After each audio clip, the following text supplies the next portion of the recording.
සිංහසින් කල්ගත කළ මේ දෙදෙනාගේ ජීවිතය තවත් ආලෝකමත් කරමින් ඔවුන්ගේ කුඩා පුතෙක් ඉපදුණා. මේ පුංචි පුතණුවන්ට සෝපාක යන නම තිබුණා. කුඩා සෝපාකගේ සලකල් නම්වි මේ අනුසර නුවර මහත් ප්‍රීතියෙන් කල්ගත කළා.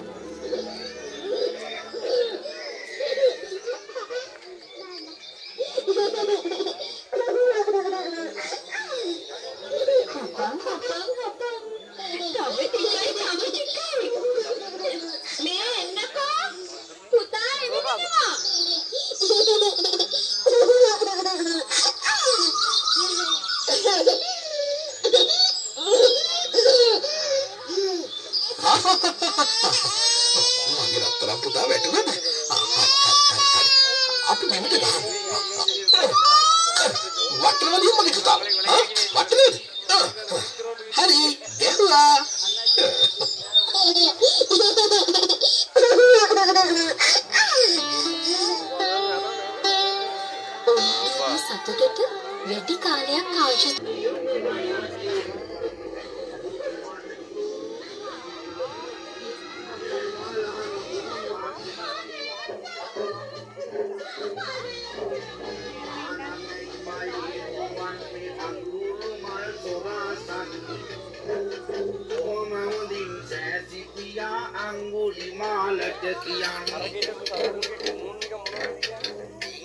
mama duwanne ne obai duwanne vegi sundara samsunda piyaki ma karuna